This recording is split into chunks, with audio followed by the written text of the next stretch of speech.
Read to Lead Podcast, Episode 5. Hey there, this is John Lee Dumas, host of the Entrepreneur on Fire podcast, and you're listening to the Read to Lead podcast with my good buddy, Jeff Brown. Boom.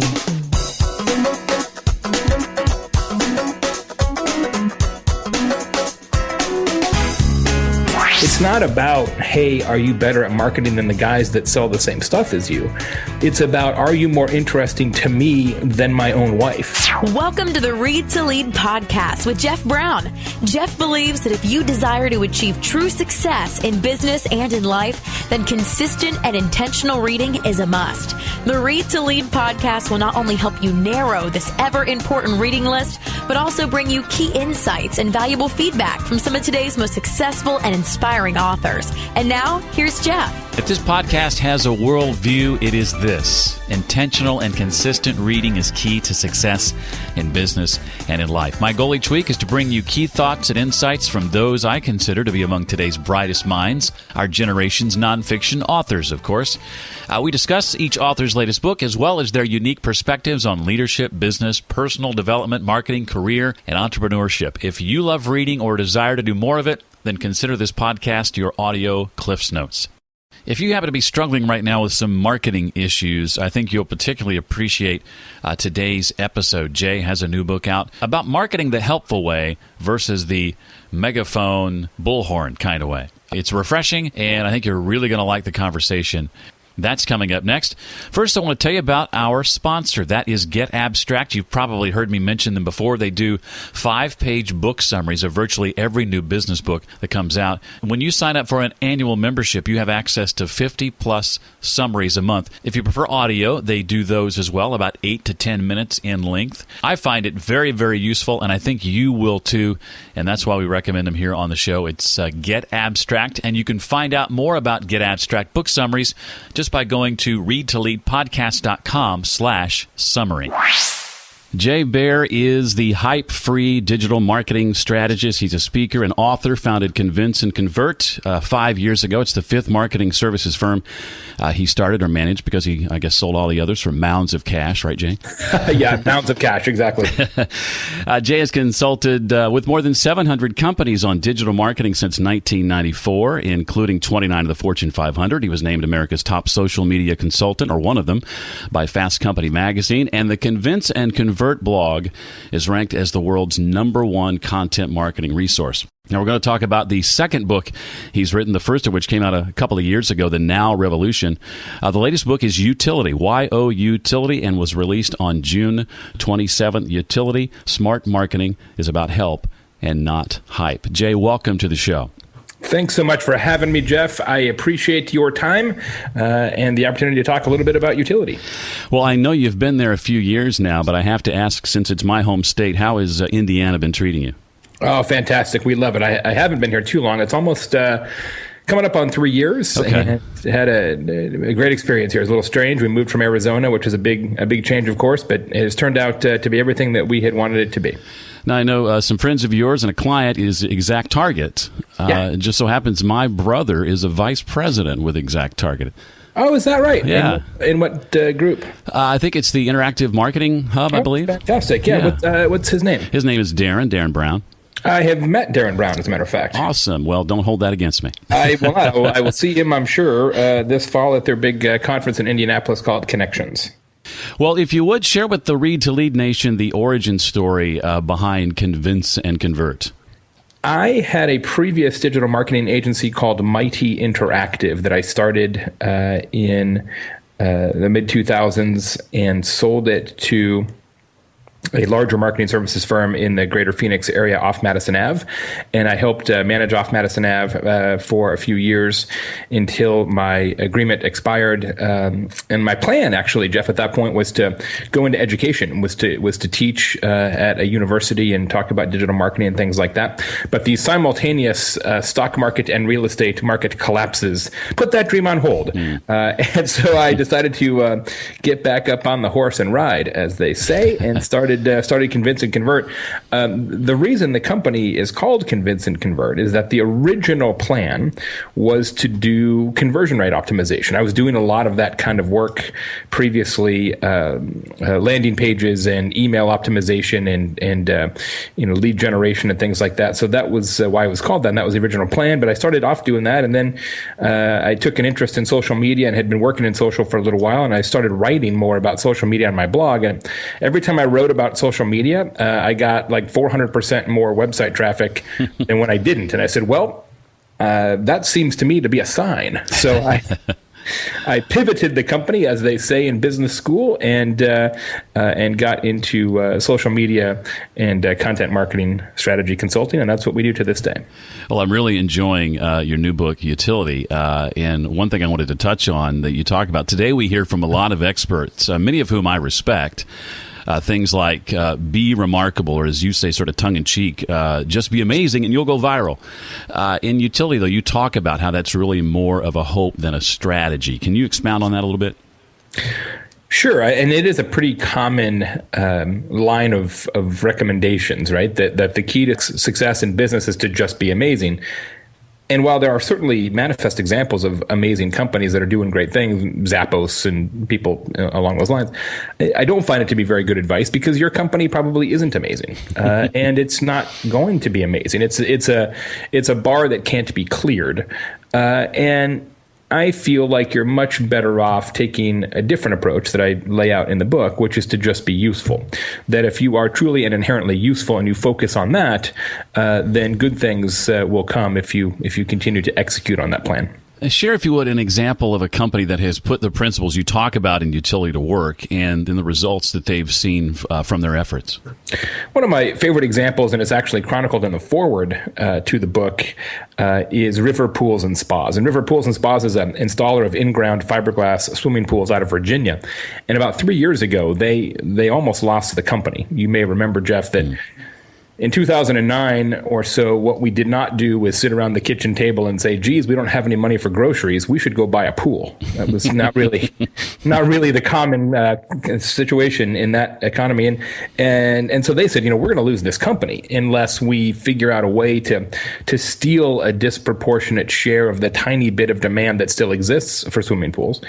But we don't have any budget whatsoever. So what do we do about that? And they said, well, what if we just answered every question that everybody has ever asked us about swimming pools? What if we just did that? And nobody had a better idea. So that's what they did. They sat down and created a blog from scratch, and they wrote 400 blog posts. Nights and weekends. And each blog post answers a question that customers have actually asked in the previous few years. They now have more than 1,000 posts. And it didn't just succeed, it wildly succeeded. So much so that River Pools now has more website traffic than any other swimming pool website in this country, including the manufacturers. Revenue for the company up 12%. And overall marketing budget, even in an economy that's still not terrific for swimming pools, marketing budget went from $250,000 a year to $20,000 a year, because basically all they decided that, look, here's what we're going to focus on. We are going to be, the best teachers about swimming pools in the world. And in every industry, somebody will be the best teacher. And that company will succeed over time because they are giving away knowledge that customers want. And then Mark, as I understand, has handed off the day-to-day to other folks, and he's consulting full-time because he's so good at it. Very much so, yeah. He goes by the handle the Sales Lion, and is a terrific speaker, and his blog, thesaleslion.com, is a must-read in my estimation, and also one of the nicest people you will literally ever meet. Well, what would you say to someone who argues that the principles and success stories found in Youtility, like River Pools and Spas, can't be duplicated in their industry? Well, I'd say that those people probably haven't read the book all the way, because I went to great lengths in this book to include case studies of companies that really do run the spectrum. Big companies, small companies, business to consumer companies, business to business companies. It is. It really is a grab bag of company circumstances, and so if you're like, I can't really see us doing that, you may be a little short on imagination. I read your recent interview online at marketingprofs.com with Ann Hanley you did a few days ago. And I thought it was very interesting that a number of the companies that you cited who were doing the things you describe in Youtility were doing it through an app. Clorox's My Stain app, or Vanderbilt Medical Center's Coach Smart app. Is creating a Youtility as simple for some companies as creating a helpful app in your estimation? That's a great question, Jeff. No, because it's not about when you think about Youtility, which I define in the book as marketing so useful people would pay for it. It's not about the execution of that or the conveyance of that. There's a lot of different ways that you can deliver on that promise. Apps are certainly one way to do that, and I think the best apps are in fact the most useful apps. I talk in the book a little bit about the appification of the internet, and I'm a big believer that apps are the future. And I will quote George Colony from Forrester, who has said that he believes that websites will be the AM radio of the internet. And I don't disagree. I think we will have more of a collection of apps, and that companies will have several apps, each doing one important task, as opposed to what we force consumers to do now, which is go to a website that has to achieve 8 or 10 different objectives, and typically none of them very well. I would also say that of all the different ways that you could create a utility, an app is perhaps the most complex and the most expensive. So I generally wouldn't recommend starting there, but there are a number of good app examples in the book for sure. Strategy first, tactic second, right? Yeah, absolutely. Yeah. In my experience, a lot of leaders and marketers and business owners struggle with this idea of giving so much of their knowledge away and are unable to see the larger picture. An exception to that in the book is Geek Squad. Would you say that in today's climate, companies have no choice but to give away at least some of their knowledge and expertise? I would say that. You have to recognize that if anybody in your industry begins to win the war of information, if you're not playing that game, you're at a huge disadvantage. And this idea of, we can't tell them how we actually do it because then they won't hire us. That's the typical professional services story, right? So, if you're a marketing consultant or a lawyer or an accountant or whatever, well, we can't tell them exactly what we know on our blog because then they won't hire us. And I hear that all the time. But here's the story.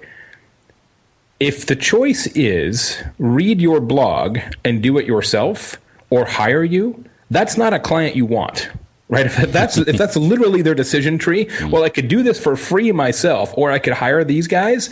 That will not be a good client ever. So you might as well go ahead and educate them and let them go on their way. He says, speaking as a 20-year consultant. But down that road, information wants to be free now. Everybody has high-speed internet access in the palm of their hands all the time with smartphones and tablets, and there is no secret sauce. And I say that partially because the creators of the secret sauce have said so. In Canada, McDonald's has this amazing program called Our Food, Your Questions, where Canadians can ask on a special website any question at all about McDonald's, about their food. And tens of thousands of questions have been asked now. Millions of questions have been read. And in fact, people ask all the time on this website, hey, what's in the secret sauce? And they do it somewhat on a lark, assuming that what McDonald's will say is, well, we can't tell you. It's a secret, or we'd have to kill you or something. But instead, they actually have a 2.5-minute video from the McDonald's executive chef that shows you how to make secret sauce at home with the things that are already in your refrigerator. Literally, the secret sauce is no longer secret. So where do you get off in your business saying that you have some sort of amazing knowledge that cannot possibly be shared? Can you describe some of the ways consumer awareness has changed over the years and how this impacts how we do business? You lay this out in the book very, very well. Thanks. Well, it's so different. I mean, I am deceptively youthful looking. It's the amazing the Twitter avatar sheds 10 years. I remember when I first started in marketing. Actually, not even when I first started, not that long ago. I remember a day when media buyer was the easiest job in marketing.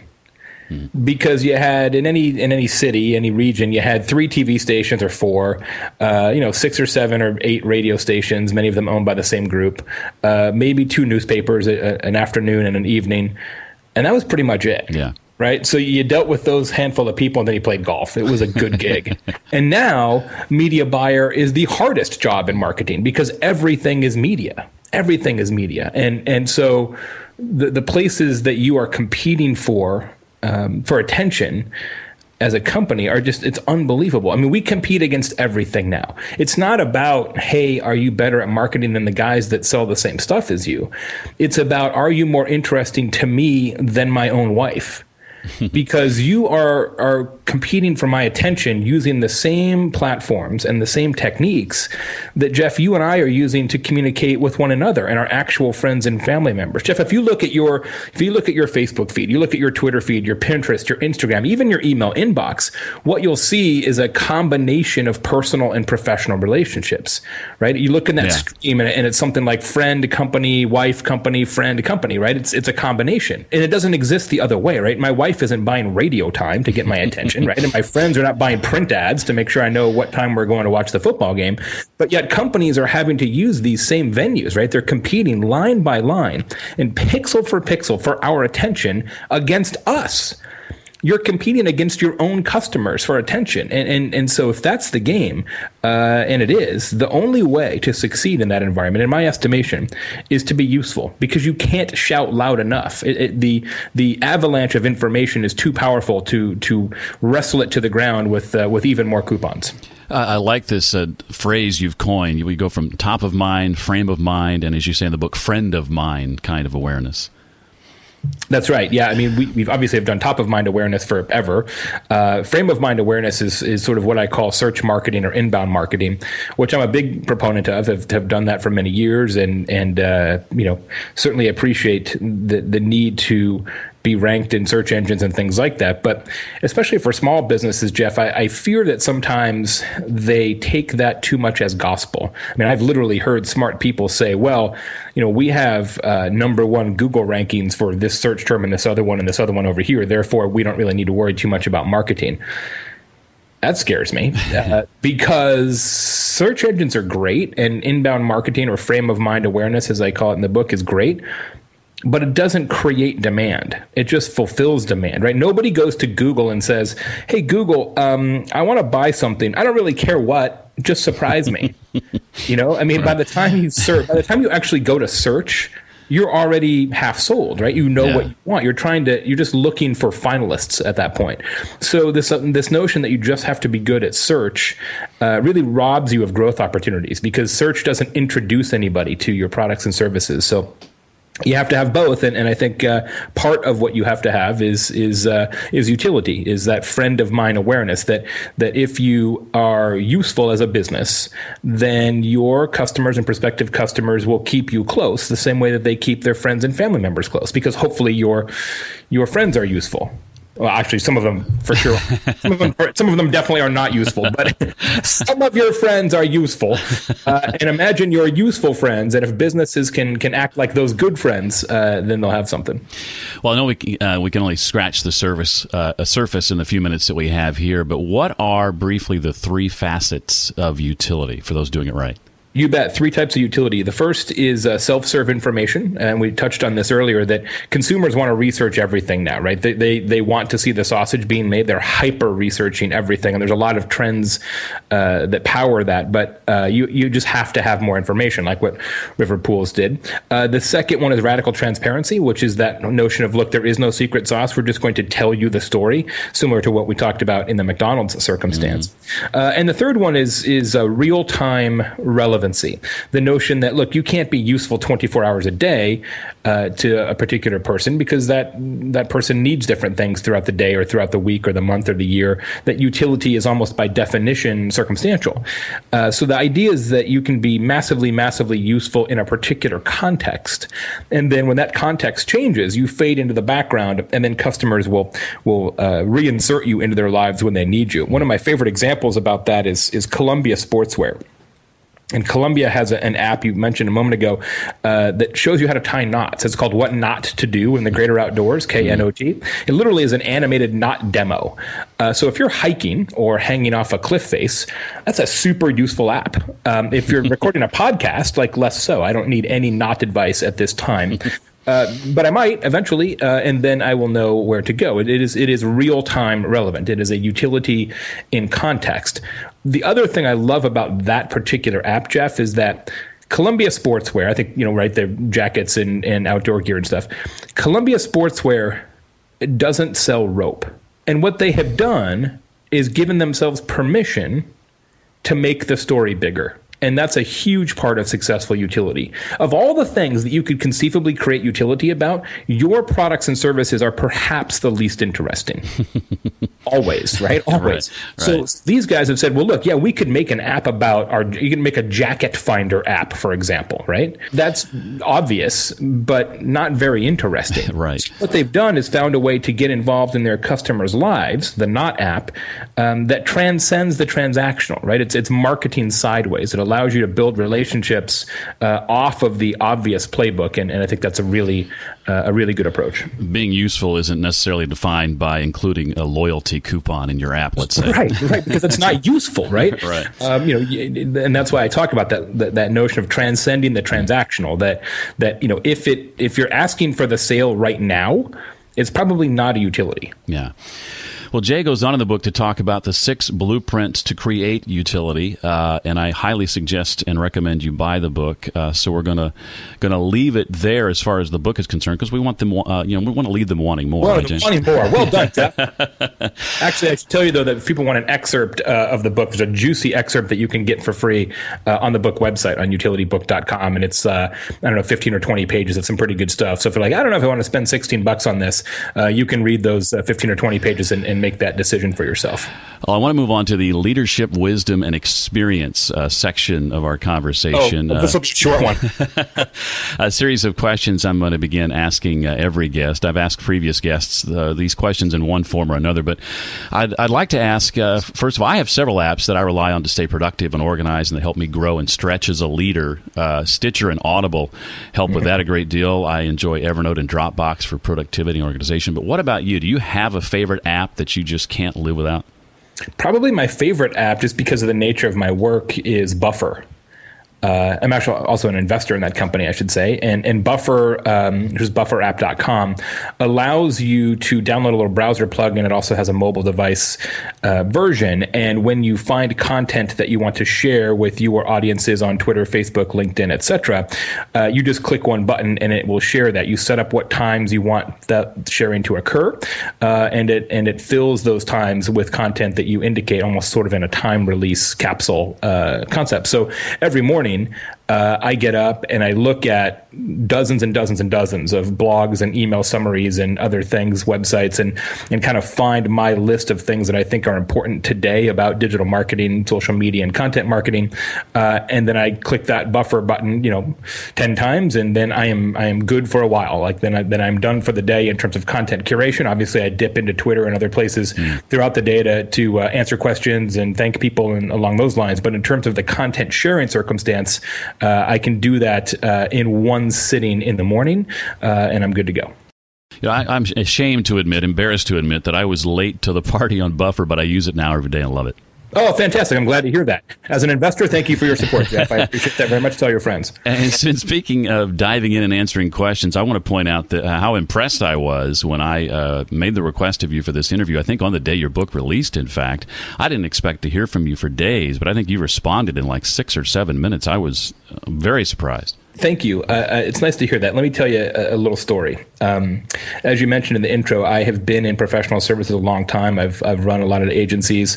I've always sort of been on the side of professional services where you're not necessarily at the bleeding edge, but certainly a leading edge in digital and those kind of things. But I'll tell you what, there is an inverse relationship between sort of leading edge and responsiveness, right? The smarter, cooler the company is, the less good they tend to be at answering their phone and getting back to people. Yeah. And I've never played that game. When I had agencies where we actually had an office, we're all virtual now, it's a little different circumstance. But in the old days, when we actually had a building and I saw people every day, our rule was, look, we get back to everybody within an hour, period.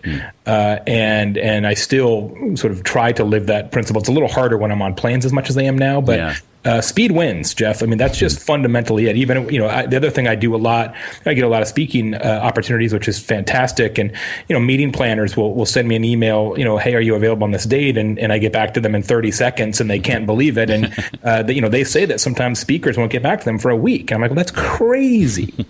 But you do have to train yourself to always be checking. It is not very good. That kind of approach to responsiveness is not great for time on task, right? And you, of course, Tim Ferriss and other people will say, look, turn off your email and only look at your email twice a day and do it in batches. And I understand that concept.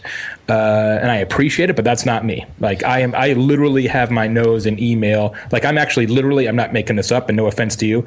I've checked my email 3 times since we've been talking on my phone. Nothing wrong with that. Nothing at all. And, it was a lesson to me because I thought, well, gosh, if Jay Baer can answer my email in 6 minutes, what's my excuse? I was at an event the other day with a client, and that exact thing happened. Her boss, who's the CEO of this company, tends to not get back to her, and she's the marketing director very quickly. And she's like, hey, Jay gets back to me really quick, even from the airport. So what's your problem? I'm like, look, I don't want to get in the middle of this. Well, Jay, what would you say is the single most important leadership lesson you've ever learned? I'm going to give you 2. Okay. I'm going to be self-indulgent in that way, because one is generally true, and the other one is true for professional services. On the generally true side, I'm literally looking at this right now in my office. I have a plaque that's right at eye level that says, "Remember, some days you're the pigeon, and some days you're the statue." Sometimes you're the windshield, other times you're the bug. That's right. And I think that is a very important lesson for leadership, because what people really want from a leader, they want a lot of things, but one thing they want is steadiness. And I have worked for leaders who don't have steadiness, who are over the moon about the smallest piece of good news, and then in the pit of despair about the smallest piece of bad news. And it is very, very difficult to work in that environment. And so the reason that I, on my bio, say that I'm the hype-free sort of consultant is that I really do try and keep an even keel and a level head about all these kind of things. So that advice has served me well. You reminded me of a lot of the folks I've dealt with in radio when ratings come out. Well, and what I love about radio, I used to work in television, and the same kind of thing with the numbers, right? Is depending on how the book looks, you get the research person in the company like, okay, find the demographic that we lead in, right? So, well, amongst 12 to 16-year-old left-handed vampires, we are number 1, right? Needs to make a print ad about that. Yeah, it's great. Yeah. The second one I will tell you, and I learned this, it was almost my first day working in professional services as an intern. My boss called me in and said, I want you to have an understanding of what it is that we do. And it was a public relations and public affairs firm. He said, look, we give our clients our best possible advice. But at the end of the day, whether they choose to accept that advice is on them. Mm. And as a consultant, that has really, really served me well, because it can be frustrating, right? You give people ideas and you tell them what's wrong with their business and you give them a path to redemption, and then it doesn't get implemented, or it gets implemented incorrectly. And I know a lot of consultants are really, really annoyed by that, or get bothered by it. Yeah. But I was fortunately kind of set straight at a very early age, like 17, about how, well, look, it's their money. And at the end of the day, it's their call. And that can be frustrating, but you have to keep that in mind. Final question, Jay. The Read to Lead podcast is predicated on the notion that reading, intentional and consistent reading, is key to success in business and in life. So name for us a book or two from the recent past, besides one of your own, that has made the greatest impression on you, and why. Great question. I will give you 2. One is more on the personal side, and it is from my friend Dory Clark. And the book is called Reinventing You. And it's a terrific read, especially for people who sort of see this social media thing unfolding around them, and they kind of feel like the old dog who needs to be taught a new trick. It's about kind of re-careering and kind of changing your personal brand in this very modern age. It's a terrific read, and she's very, very smart and a great writer. The second one that had a big impact on me is called Different. and it's by Youngmi Moon, and she's the chair of the Harvard Business School. And it's about companies that succeed in different categories by completely flying in the face of what that category is expected to be. It's a really, really interesting read, a short, kind of breezy business book with kind of a different tonality to it. Didn't get as much acclaim as I believe it should. I'm a huge, huge fan of that book called Different.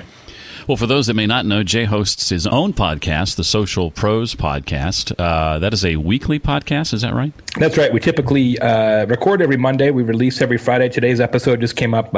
We interviewed Janice Person, who's the head of social media for Monsanto. So each week we chat with somebody who's the senior social media or content person for major brands and kind of get the blow by blow, the inside scoop of what that company is doing in the social media environment. Well, before we let you go, Jay, share with us again where we can find you online, how others might connect with you, maybe on Twitter, et cetera, and any projects you may have coming up that you want others to know about. Thanks so much. The book website, as I mentioned, is utilitybook.com. There's a free excerpt there. There's videos. There's bonus materials. Also, Jeff, I'm happy to announce for the very first time, I just got the email as I said, and the book will debut tomorrow at number 3 on the New York Times bestseller list. So I'm excited about that. Congratulations. Thank you. Very excited about that. So that is the first announcement. There you go, Jeff.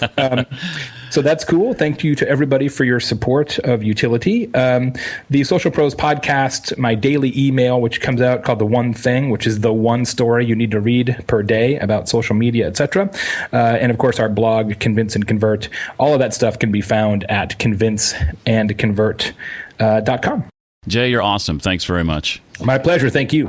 Well, I hope you enjoyed our conversation with new New York Times bestselling author Jay Baer.